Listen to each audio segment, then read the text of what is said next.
We couldn't have asked for a better place for him to be. I don't think there is anywhere better to end your life. It's somewhere special because they make every minute count.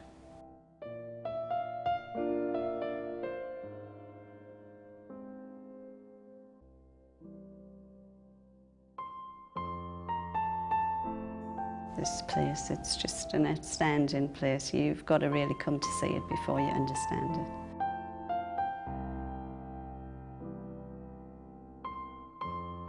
I can't praise them enough. I really cannot praise the nurses especially.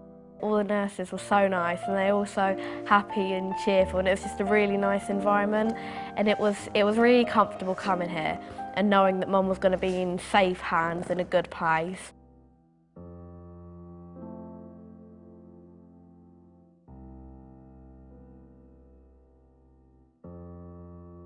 We'd had a pretty scary experience at home and we were very frightened, and when we came here that all just disappeared because we knew the people here would look after him and keep him free from pain.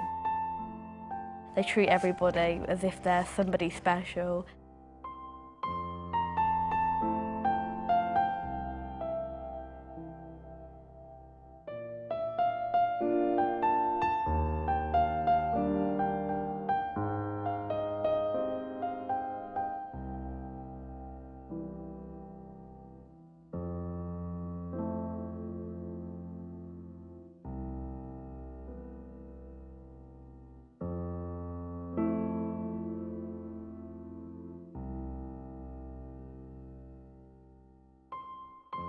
Well, I felt a bit sad when Dad told us that she had died, but I was like, I think I was actually glad that she died like here, because it was probably the best place to die, because she was well taken care of. So that was a pretty upsetting time, but I think Thorpe Hall has definitely been the best thing ever since Mum had died.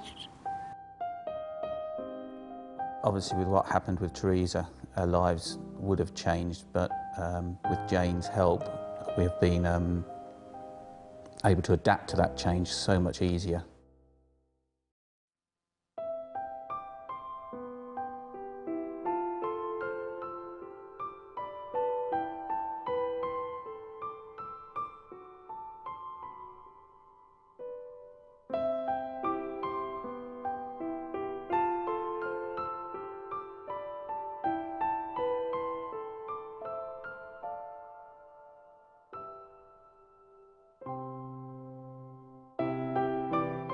Bob was a larger-than-life character. He was diagnosed with bladder cancer just around his 65th birthday, and from diagnosis to death was only 5 months. The last 3 weeks were quite something special for us as a family.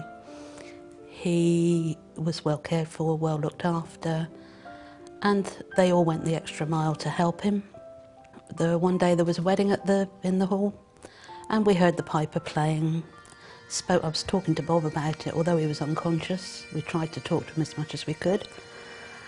And the sister heard us talking about this and asked if Bob was interested in pipe music, at which point I told her he was learning to play in a pipe and drum band. And she sent one of her nurses down to ask the piper if he would come and play for him.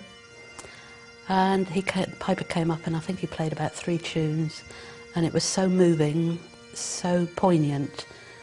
It was his last weekend alive, and it really made us realise that Bob, although unconscious, he could hear what was going on. He knew what was going on. He raised his eyebrows and gave us a lovely smile, and it just made everything fade into insignificance, really poignant moment.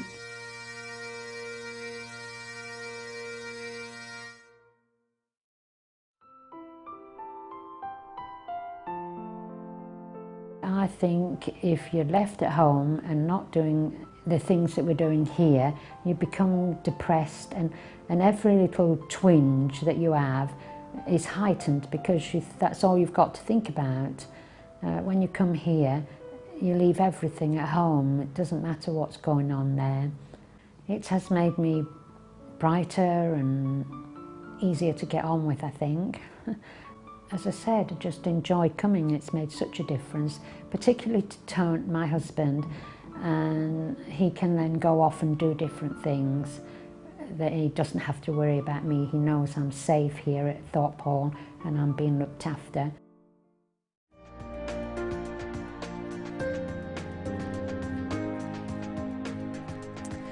We need people to donate money to Thorpe Hall. We need £1 million a year to keep going with the care that we're giving. We're the only specialist palliative care unit in this area, so without us that service just wouldn't exist. And so we need people to donate, to do fundraising activities and anything they can to give us some extra money.